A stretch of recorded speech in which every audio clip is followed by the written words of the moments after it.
Bom, pessoal, voltando aqui, vocês estão vendo aí mais uma vez nossos slides, dando conta agora do ano de 1974, quando vai acontecer o discurso do Yasser Arafat, líder da OLP, da Organização para a Libertação da Palestina, na ONU, nas Nações Unidas. Tá?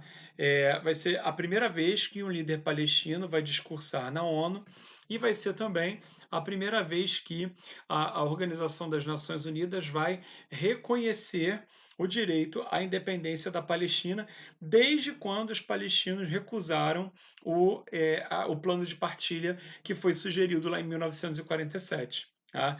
Então, quando os palestinos recusaram esse plano de partilha, a ONU, de certa maneira, deixou de reconhecer qualquer tipo de ordem, qualquer tipo de organização, qualquer tipo de reivindicação dos palestinos, e 30 anos depois, aí praticamente, em 1974, tá? Com o discurso do Arafat na Assembleia Geral, vai chancelar, né, vai consolidar ali uma nova posição da ONU, reconhecendo a partir de agora o direito dos palestinos a fundarem um Estado na região e terem finalmente a sua independência e a sua soberania. É o reconhecimento das Nações Unidas, o que abre portas para uma retomada de negociação. Tá certo? Uma retomada aí de negociações. Percebam que essa trajetória do Yasser Arafat, ela vai começar lá com a fundação do grupo Al-Fatah, tá? Depois com as ofensivas, né, que esse grupo promove em direção a Israel, em seguida a criação da Organização para a Libertação da Palestina, tá? E o apoio da Liga Árabe, da Liga dos Estados Árabes, como eu mostrei para vocês, né, a partir de 1964, e em seguida, tá, você vai ter a possibilidade, o Yasser Arafat vai ter a possibilidade de discursar na ONU, né, para falar sobre a questão palestina e vai ver reconhecido ali pelo menos o seu direito à independência. Isso vai significar uma retomada nas discussões. Tá? Isso vai significar aí o início de uma série de acordos que vão começar a ser feitos. Tá? Uma série de tentativas de estabelecer novos tratados e a paz na região. Tudo bem? Então, ó, em 1978 vão acontecer os acordos de Camp David, que entre Egito, Israel e Estados Unidos. Os Estados Unidos começam a aparecer aqui como os grandes mediadores do conflito no Oriente Médio, tá certo? Eles começam a aparecer efetivamente, tá? Israel aceita devolver a Península do Sinai ao Egito, que está ocupada desde 1967. Tá? Então percebam aí que a Península do Sinai não vai ser devolvida imediatamente, aqui em 78 vai ser uma devolução gradativa, mas percebam que aqui já começa a haver uma negociação mais bilateral, mediada pelos Estados Unidos, no caso, porém, uma negociação bilateral. Tá? Vão ser reatadas aqui as relações diplomáticas de alguma maneira entre Egito e Israel, depois lá da Guerra dos Seis Dias, depois da Guerra do Yom Kippur, depois do avanço de Israel sobre Gaza e a Península do Sinai, tá certo? Que vai, inclusive, fazer com que o canal de Suez fique fechado, né? Durante 8 anos, o canal de Suez fica fechado entre 1967 e 1975, né? Por conta desses conflitos. Então, essa retomada vai ser um marco importante nas relações diplomáticas desses países. Em 1979, pessoal, acontece um evento que não vai ter muita relação com o conflito entre árabes e judeus na Palestina, mas vai ser muito importante, que é a Revolução Iraniana. Tá? O Irã vai deixar de ser uma monarquia teocrática, que era governada lá pelo Shah Reza Pahlavi, e vai passar a ser uma república islâmica, comandada a partir de agora pelo Ayatollah Khomeini. Como é que funciona essa República Islâmica? Como é uma república, há um presidente, obviamente, mas ao invés de uma constituição, como aqui no Brasil, né, como na França, como nos Estados Unidos, que são repúblicas constitucionais, uma república islâmica ela tem o Corão, no caso, o livro sagrado dos muçulmanos, como um guia. Né? Então existe uma um grupo de clérigos, um grupo de autoridades religiosas, tá, muçulmanas, que vão justamente definir se as leis do país estão de acordo ou não com aquilo que as leis islâmicas sugerem.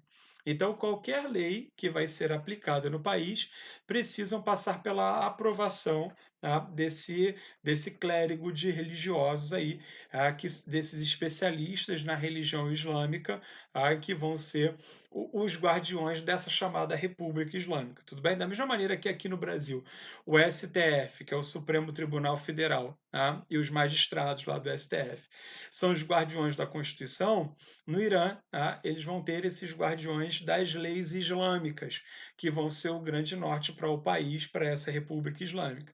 Essa revolução acontece na medida em que a Revolução Iraniana, né, acontece na medida em que a cultura ocidental começa a chegar fortemente no Irã, na mesma medida em que o regime teocrático do Shah Reza Pahlavi aumenta muito a sua repressão, a sua opressão.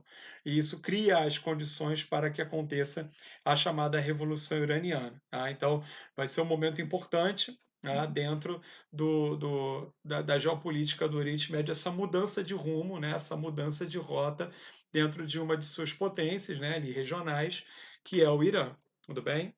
Em 1980 vai acontecer a guerra entre Irã e Iraque, que vai ser um pouco um desdobramento da Revolução Iraniana. Por quê?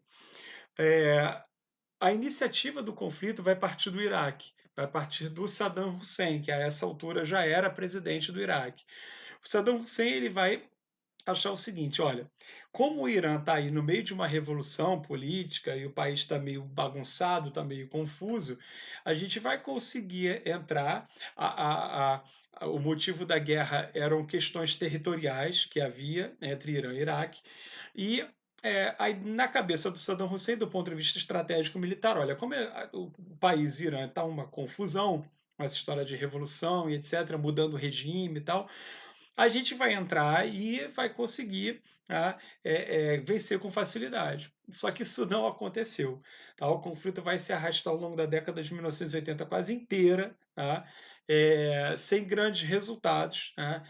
Sem que as fronteiras tivessem aí diferenças significativas. Então, assim, foi um erro de cálculo mesmo do Saddam Hussein, mas não vai ser ele não vai desistir. Né? Daqui a pouquinho a gente vai falar de outra invasão que o Saddam Hussein vai promover. Tudo bem? Bom, em 1987, aí a gente está voltando ao conflito entre árabes e judeus. Tá? Percebam que eu estou tentando seguir uma cronologia. Acontece o início da primeira intifada, que é a primeira revolta popular contra a ocupação israelense em Gaza e na Cisjordânia. Lembra que lá em 1967, depois da Guerra dos Seis Dias, acontece o avanço israelense sobre a Península do Sinai, sobre Gaza, sobre a Cisjordânia. Então, em 1987 vai acontecer a primeira revolta popular armada contra essa ocupação, e é dentro desse contexto que vai ser criado o grupo Hamas. Tá? Que 20 anos depois, né, em 2007, vai controlar a faixa de Gaza. O grupo é criado exatamente dentro desse contexto. E é por isso que o grupo vai ser conhecido como extremista, tá? Porque ele vai liderar essa primeira intifada. Tá? Só que ele, com o tempo, assim como todos os outros movimentos dali da região, vão se transformar. O Hamas vai se transformar num partido político, em um grupo político que vai finalmente ocupar ali a administração da região da faixa de Gaza. Tudo bem? Bom, em 1990, acontece a Guerra do Golfo, e aí é o Saddam Hussein de novo, como eu dizia para vocês no slide anterior. O Saddam Hussein invade o Kuwait, que é um país pequeno ali do Golfo Pérsico, que consegue a sua independência junto à Inglaterra em 1961, porque na cabeça do Saddam Hussein e dos iraquianos, o Kuwait deveria pertencer ao Iraque. Tá? É claro que tem mais coisas aí, né? Tanto na guerra contra o Irã quanto na guerra contra o Kuwait, o objetivo final é aumentar a produção de petróleo. Tá? Porque se eu conseguir avançar com as minhas fronteiras em direção ao Irã e também avançar com as minhas fronteiras em direção ao Iraque, ao Kuwait, perdão, eu consigo mais poços de petróleo, obviamente eu tenho mais dinheiro, obviamente eu tenho como sustentar, o governo e etc. Então, tanto a invasão iraquiana ao Irã quanto a invasão iraquiana ao Kuwait tem, no final das contas, o motivo do petróleo. A Guerra do Golfo, na Guerra do Golfo, Saddam Hussein vai sofrer fortemente com os ataques aliados, né, que não têm interesse nesse avanço do Iraque ali na região. Vai ser uma guerra tecnológica que vai ser transmitida ao vivo, vai ser o primeiro conflito transmitido ao vivo para quase todo o mundo através da rede de televisão estadunidense, a CNN. Tá? Então, bombardeios a Bagdá vão ser transmitidos ao vivo. Tá? E com alguma facilidade, os aliados conseguem rechaçar o ataque iraquiano e restabelecer a autonomia e o território do Kuwait, tá certo? Vou dar mais uma paradinha aqui para a gente voltar a falar dessas questões geopolíticas. Espera aí.